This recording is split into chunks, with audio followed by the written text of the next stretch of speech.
Con respecto a lo que significa la estadística, inicialmente se utilizó como una herramienta para la recopilación de datos y elaboración de gráficas, ya que en un inicio se usó como un insumo para describir los diversos aspectos del Estado o país.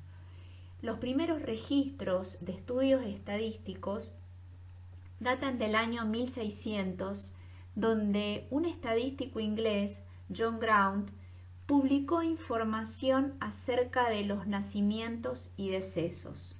Fue a las fuentes, probablemente iglesias, cementerios, en donde figuraban todos estos datos, a pedido del Estado, que necesitaba saber exactamente cuántos habitantes tenía esa zona.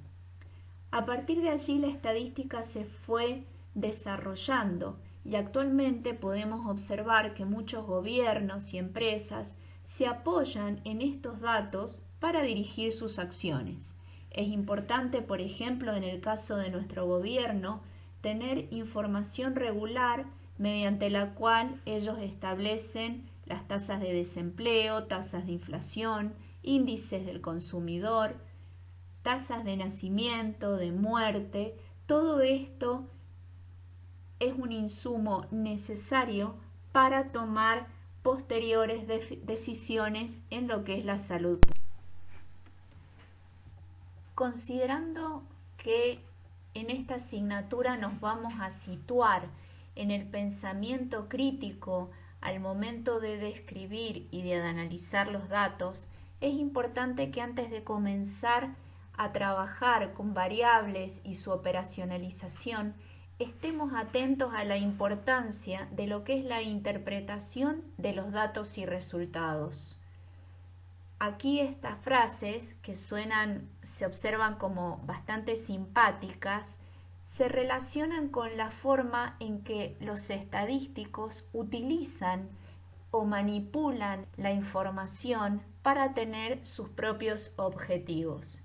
Es importante que aprendamos a distinguir cuáles son las conclusiones estadísticas que puedan ser válidas, cuáles son aquellas que tienen errores y cuál es el sentido último con el cual se están presentando determinada información. Por ejemplo, esto es un gráfico que lo vamos a mostrar para ejemplificar cómo se muestran determinados datos para cumplir con un objetivo político. Estos dos gráficos muestran la misma información, tienen los mismos datos, solo que en aquella ocasión el gobernador de California quería mostrar que tenían un ingreso per cápita muchísimo mayor que el estado vecino, Nevada. Entonces utilizaron para presentar esto el segundo gráfico, en donde a simple vista se observa una gran diferencia. Pero fíjense que en la intersección de los dos ejes, el eje vertical, que le vamos a llamar eje Y, y el eje horizontal, que es el eje X, en lugar de comenzar en 0, que es donde comienza la organización y el ordenamiento de los datos, comienza en 30.000, con lo cual cada segmento, que en este caso es de 1000, se ve sobredimensionado. Si miramos el gráfico de la izquierda, en donde el ordenamiento de los datos comienza en el punto 0, vamos a poder observar que realmente la diferencia entre ambos estados es mucho menor. Entonces, ¿qué es una variable? Una variable es cualquier cualidad de un organismo, un grupo de individuos o una situación que pueda ir cambiando en sus valores. En definitiva, cualquier aspecto puede considerarse una variable. ¿Y qué es el dato? Es el valor que adopta una variable. Cada observación nos va a entregar distintos datos, las mediciones, las respuestas de las encuestas. Entonces, por ejemplo, pensemos en un grupo de 4 personas, supongamos que queremos estudiar una determinada población. Como no la podemos estudiar, vamos a tomar una muestra. En esta muestra de 4 personas vamos a tomar datos de la variable edad, expresada en años. Entonces, la variable es edad y los datos es 22, 25, 41. En relación a las variables y a la medición de sus datos, tenemos que estar atentos a cuál es su escala de medición, porque según la escala de medición que cada uno de estos datos tenga, va a depender la manera en la cual la vamos a analizar. Hay 2 escalas de medición, la cuantitativa y la cualitativa. Cuantitativa son números que representan conteos o mediciones. Y las cualitativas, piensen que viene de calidad, o también llamadas categóricas porque establecen categorías, están caracterizadas por ser no numéricas. Un ejemplo, grupo sanguíneo. Pero atención, no todos los números son variables cuantitativas. Piensen, por ejemplo, en el código postal. 7600, 7603 son números, pero en realidad hacen referencia a localizaciones geográficas.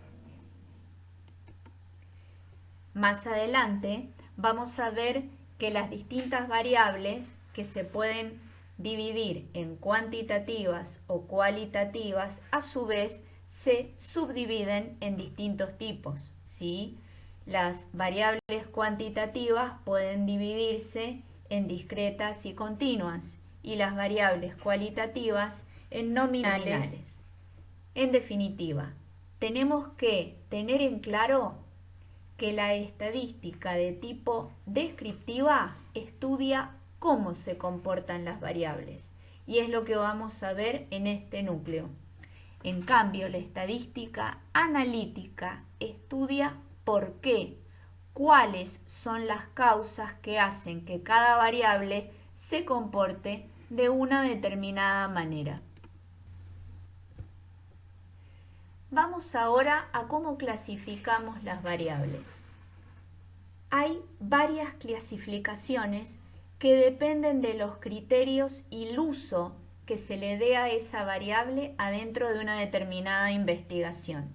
Entonces, las vamos a clasificar según la función, la manera en que ellas se relacionan con la hipótesis de investigación, o sea, si es una variable que es la causa o es el efecto de una causa, según la pregunta que responde la variable en el estudio o según su naturaleza.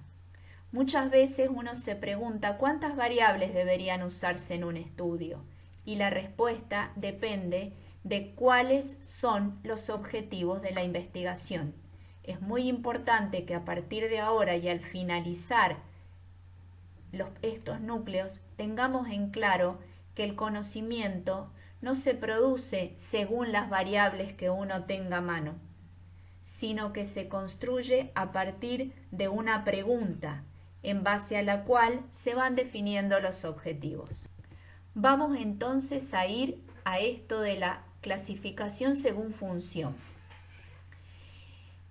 En un estudio, la variable dependiente es aquella en la cual estamos interesados en entender, que necesitamos entender cómo cambia, cómo se modifica, cómo se comporta, según otra serie de factores que intervienen en ella.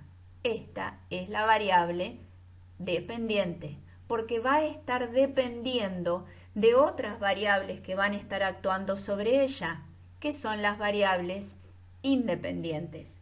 También se pueden llamar variables explicativas. Ejemplo, típicos ejemplos en un estudio sobre cáncer de pulmón. El cáncer de pulmón diríamos que es una variable cualitativa, porque es simplemente decir, esta persona tiene o no tiene cáncer de pulmón. Y si a nosotros lo que nos interesa es conocer cuáles son los factores que influyen en el desarrollo de un cáncer de pulmón, entonces estas variables serán el sexo del individuo, su edad, si tiene antecedentes o no de fumar, su nivel socioeconómico. Vamos entonces a la segunda forma en que podemos clasificar una variable, y son cuando definimos si es una variable de tiempo, de lugar o de persona. Responde a ¿dónde sucedió el evento? Eso son las variables de lugar. ¿En quiénes? ¿Qué características tenían esos individuos? Son las variables de persona. ¿Y cuándo? Son las variables de tiempo. Estas variables y esta manera de ver las variables es la forma principal en que nosotros abordamos los procesos de salud, enfermedad, atención. Van a observar que cada uno de estos tipos de variable en muchos de estos procesos pueden actuar como factores de riesgo, por ejemplo el hecho de fumar, el sedentarismo, el tipo de dieta, o como marcadores de riesgo, que son características que puede tener un individuo, pero que no las puede modificar y que tienen que ver con un mayor riesgo para determinadas enfermedades, por ejemplo, el sexo o la edad. Sin que esto sea una clasificación, es importante que tengamos en cuenta cuáles son las variables universales. Son variables, como ustedes pueden observar, que las podríamos incluir dentro de las variables de persona. Tienen que ver con edad, sexo, ocupación, nivel socioeconómico, estado civil y en determinadas ocasiones con grupos étnicos o culturales. ¿Por qué decimos esto? Porque en cualquier investigación epidemiológica que trabaje sobre distintos grupos poblacionales, estas variables deberían estar siempre incluidas. Ejemplo, si ustedes van a diseñar una encuesta, lo primero que tienen que saber que tiene que estar incluido son estos datos. Vamos a ver otra clasificación que tiene que ver con la naturaleza, o sea, de dónde surgen los datos de esta variable, de qué tipo de individuo surgen estas variables. Eso nos va a decir cuál es su escala de medición. Inicialmente dijimos que las variables pueden ser cualitativas o cuantitativas. Las variables cualitativas las podemos clasificar en nominales u ordinales. Ordinales quiere decir que entre sus categorías hay un determinado orden y que tienen que mostrarse de esa manera. En cambio, las nominales no tienen ningún orden, no hay jerarquías entre ellas. Con respecto a las variables cuantitativas, se dividen en discretas que corresponden, recuerden, a conteos, ¿sí? Clásicamente se decía que son indivisibles, o continuas, que corresponden a mediciones. ¿Qué quiere decir continua? Que entre un valor y otro hay infinitas divisiones. Por ejemplo, entre 1 kilo y 2 kilos podemos encontrar infinitas divisiones, ya sea en gramos, microgramos y cualquier otra división. Todo depende de cómo querramos llegar. Más adelante vamos a ver que una variable discreta, como por ejemplo número de embarazos, uno dice yo tuve 1 o tuve 2 embarazos, pero al momento de estudiar, por ejemplo, un promedio para calcular, por ejemplo, la fecundidad en una determinada población, se divide, se hace un cociente entre el número de embarazos y las mujeres y vamos a obtener una cifra que podríamos llamar continua, con decimales. Volvemos a lo anterior, si bien en su naturaleza el número de embarazos es una variable discreta, el objetivo con el cual yo construyo ese indicador tiene que ver en cómo la voy a operacionalizar. Entonces, ¿qué hemos visto hasta acá? Estamos hablando siempre de variables, pero según las características que ellas tengan, su naturaleza, qué tipo de instrumento o de estrategia se haya utilizado para medirlas, si provienen de una situación temporal, de un lugar geográfico, de individuos, qué función cumple dentro de la hipótesis, la misma variable la podemos clasificar de distintas maneras. Y vamos ahora a un concepto que va más allá, es decir, cosas que nos parecen obvias por ahora, pero que no lo son. Tiene que ver con lo que es la definición teórica de una variable y con la definición operativa. Por ejemplo, yo digo, la variable, vamos a hablar del consumo de tabaco. Por ejemplo, a alguno le parece obvio, pero ¿consumo de tabaco de qué estamos hablando? ¿Consumo de cigarrillo? ¿Consumo de tabaco, por ejemplo, el que se fuma para pipa? Algunos que lo mastican. Parece una obviedad, pero esto lo tenemos que definir. Podemos decir, quiero estudiar alimentación saludable. Ok, ¿qué es alimentación saludable? Porque no todos entienden de la misma manera la alimentación saludable. Eso es el tipo de definición teórica o conceptual. Yo tengo que decirla con toda claridad para que todos entendamos lo mismo. Y luego la definición operativa. ¿De qué manera la voy a medir? Esto tiene que ver con lo que se llama operacionalización de la variable. Y esto lo define el investigador y por supuesto obedece a los objetivos, ¿sí? ¿En qué escala la voy a medir? Decimos, bueno, edad, ¿cómo la vas a medir? ¿En años? ¿En grupos quinquenales? ¿Cómo la vas a presentar? Un ejemplo que a mí me gusta, vamos a seguir con el consumo de tabaco. Conceptualmente la vamos a definir como, en realidad, consumo de cigarrillos, porque responde a nuestra hipótesis, que es la forma más usual de consumirlo, que se relaciona claramente con mayor desarrollo de cáncer de faringe. De laringe. Pensemos más en el cáncer de laringe. Ok, ¿cómo la voy a medir? La puedo medir como una variable cualitativa dicotómica. Dos categorías, fuma, sí, no. Me dice poco. No, mejor la voy a medir como número de cigarrillos. ¿Cuántos cigarrillos fuma? 1, 2, 3. Ok. ¿Y no les parece importante medir o tomar también la operacionalización desde cuándo fuma? ¿Hace cuántos años que fuma? Otra forma es dividirla en categorías. Como ven, algo que parecía tan obvio no lo es. Ahora, ojo la manera en que operacionalizamos una variable, porque en realidad no se operacionaliza como a uno le parece. Debe ser operacionalizada de una manera que sea comparable en cómo se registra en otras fuentes de información. Por ejemplo, yo quiero saber cuál es el nivel socioeconómico de una población. Y yo digo, bueno, tiene nivel socioeconómico bajo, medio, alto. No es así.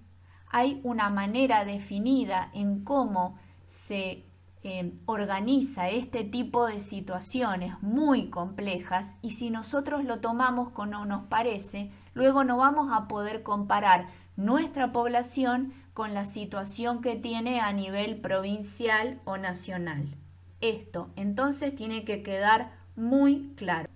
Como una cualitativa nominal, fuma, sí, no, o como una cualitativa ordinal, la divido en intervalos, fuma, no fuma, entonces el primer intervalo sería La primera categoría sería no fuma. La segunda categoría sería de 1 a 15, la otra de 16 a 20 y la otra más de 20.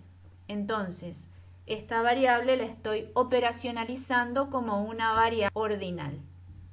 Ahora, lo que dijimos antes, ya definimos conceptualmente a qué le llamamos consumo de cigarrillos. Ahora, la escala que utilicemos tiene que ver con la definición operacional que nosotros vamos a decidir, por supuesto, en función de los objetivos y de lo que nosotros querramos demostrar o trabajar en nuestra investigación. Entonces, veamos cómo reunimos y sintetizamos todo lo que estamos hablando con respecto a la variable edad. Podemos pensar que nosotros vamos a arrancar un estudio en donde vamos a trabajar la variable edad, pero también es importante que cuando ustedes lean un trabajo, esto, que aparentemente parece algo obvio, lo tengan en cuenta. Entonces, ¿cómo se llama la variable? Es la variable edad. ¿Qué tipo de variable es? Casi con seguridad es independiente. Independiente porque siempre la edad está jugando algún rol dentro de otro evento que depende de ella, ya sea peso, tensión arterial, nivel de colesterol, percepción de salud, cualquiera de ellas. ¿Cuál es su naturaleza? Es cuantitativa, claramente. Ahora, ¿cómo la vamos a medir? Y eso lo defino yo, lo define el investigador. ¿Cómo la voy a medir? Pues bien, voy a separarla y organizarla en intervalos. En clasificaciones más complejas, en otros textos de estadística y epidemiología un poco más complejos, van a observar que también se denomina una escala de razón. ¿Qué quiere decir razón? Que los intervalos son iguales. Por ejemplo, en el censo del INDEC, la variable edad se presenta de 0 a 5, de 5 a 10, de 10 a 15. ¿De acuerdo? Ojo, esto después lo van a ver atentamente en el aula virtual. Lo adecuado no es decir de 0 a 5, de 5 a 10. En realidad lo adecuado es decir de 0 a 4 y de 5 a 9. Porque entonces un chiquito de 10 años, ¿en qué intervalo entra? ¿En el intervalo previo o en el posterior? ¿En el intervalo de 5 a 10 o en el de 10 a 15? ¿Me explico? Eso lo vamos a ver mejor en el aula virtual. Volvemos. ¿Qué escala? ¿De qué manera la voy a medir? Lo define, lo operacionaliza el investigador. ¿Qué unidad de medida voy a utilizar? La voy a medir en meses, si estoy con un grupo de lactantes y de niños. La voy a medir en años o sencillamente la voy a medir en grupos etarios. ¿Mediante qué instrumento la voy a medir? Mediante una encuesta. ¿Y cómo la defino conceptualmente? Algo que parece tan obvio. No es la misma concepción o concepto cuando hablamos de edad, que sería el tiempo desde su nacimiento, o por ejemplo, hay otros tipos de registros de datos, como son los registros de cáncer, en lo que a ellos les importa la edad al momento del diagnóstico, porque supongan que este caso yo lo tomo conocimiento hoy, año 2020, y en realidad esta mujer, su cáncer se diagnosticó cuando ella tenía 38 años, hoy tiene 40. No sé si queda claro. Entonces, piensen, como para ir viendo si esto se comprende, cómo podrían acomodar otra variable en esta lógica. Por ejemplo, piensen en una variable que se relacione con polarización de las personas, con alfabetización o cómo ellos perciben su salud. supongan que eso es lo que quieren medir, pues bien, piensen ustedes cómo cada una de estas variables la podrían concebir según esta lógica. Terminado ese tema.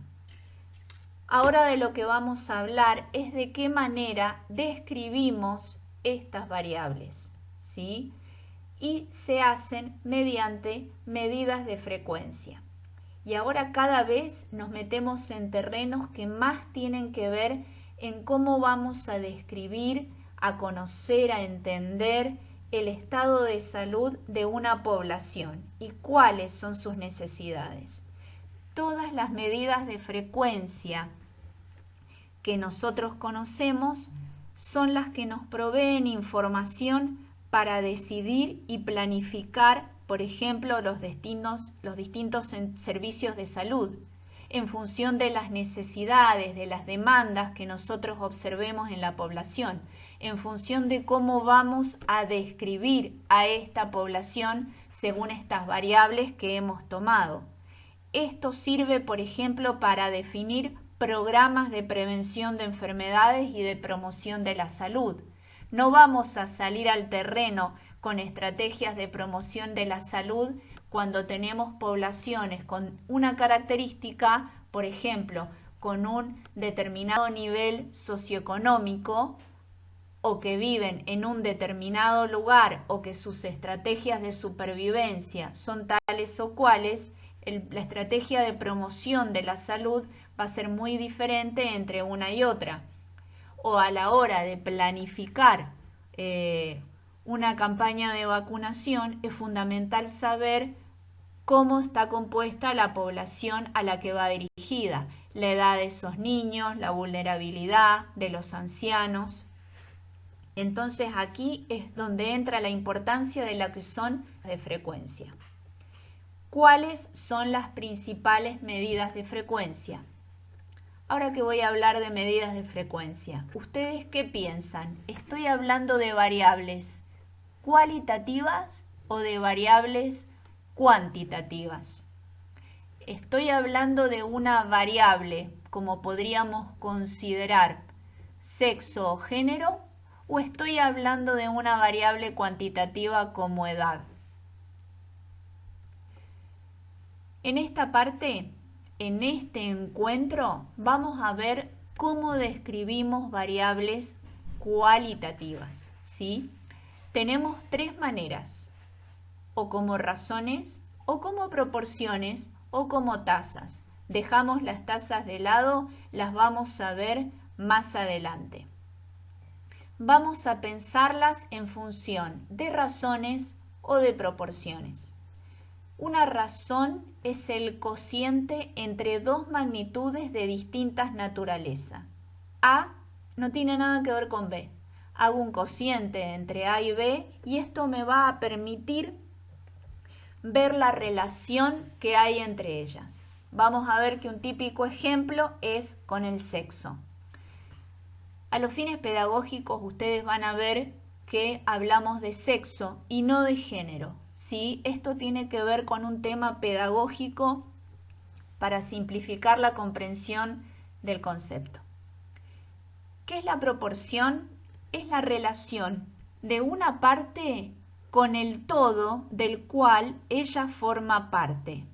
Dicho de otro modo, es un cociente en donde el denominador contiene al numerador. Hace una relación entre la observación tal en relación a lo que ella representa dentro del total de observaciones. Y así esa es la forma en que la podemos sintetizar, A sobre A más B. Y recuerden, una proporción, lo más común es expresarla como un porcentaje, tanto por ciento. Se pueden expresar de distintas maneras, eso se llama factor de amplificación. Vamos a algunos ejemplos. Digamos que en el partido de General Pueyrredón, según el censo 2010, se observó que había 295.294 varones y 323.695 mujeres. ¿Qué veo yo? hay más mujeres que varones. Entonces, a veces es importante conocer lo que se llama razón mujer. Dentro de la variable sexo, la categoría varón y la categoría mujer son dos categorías distintas. Ninguna está contenida dentro de la otra. Vuelvo a decir, estamos hablando de sexo como una variable dicotómica con solamente dos categorías. Entonces, la razón varón-mujer, y esto se utiliza muchísimo en demografía, es de 0,91. Van a ver que más adelante con algunos ejercicios se van a embarullar un poco. Para interpretarla, vuelvan a ver en realidad la lógica de los números, ¿sí? 0,91, ¿qué significa? Y podemos expresarla de distinta manera, que por cada mujer hay 0,91 mujeres. Que por cada mujer hay 0,91 varones. Queda feo. Otra manera de expresarla es si quieren multiplicarla por 10. Cada 10 mujeres hay 9 varones, o por 100, ¿sí? Entonces, de allí se desprende lo que es el índice de masculinidad de la población. Entonces, podemos decir que en el partido de General Pueyrredón el índice de masculinidad es del 91,2%. Vamos ahora a lo que es una proporción, que intuitivamente es algo que ustedes manejan mucho más.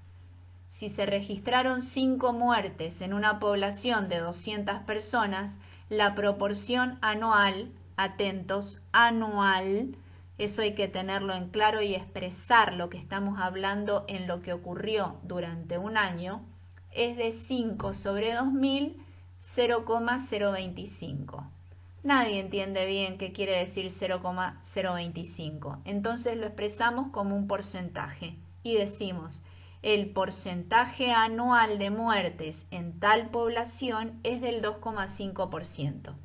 Recuerden, y sobre esto vamos a insistir, que cuando ustedes interpretan o expresan un resultado, tienen que tener en cuenta de decir sobre qué población o persona esto ocurre, dónde y cuándo, en qué periodo, ¿sí?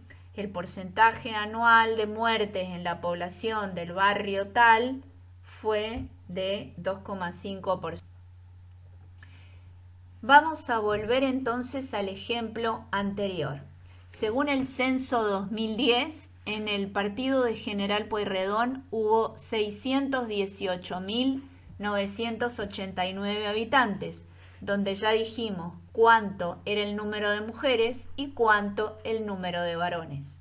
Entonces, estos mismos datos los podemos expresar como una proporción, como ustedes pueden ver, o como una razón, con un objetivo que probablemente se hizo en el CAPS del barrio El Progreso, que tiene que ver con hacer un diagnóstico de situación de la población que vive ahí y, por ejemplo, definir cuáles son sus parámetros de vulnerabilidad.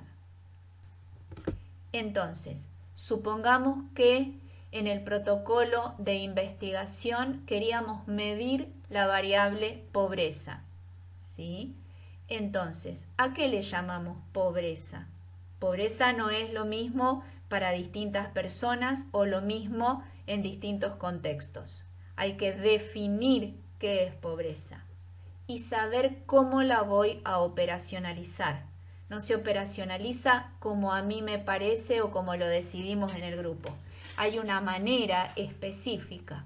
¿Cuál es la manera? Siempre traten de remitirse a las fuentes oficiales. Por supuesto, siempre traten de remitirse al INDEC.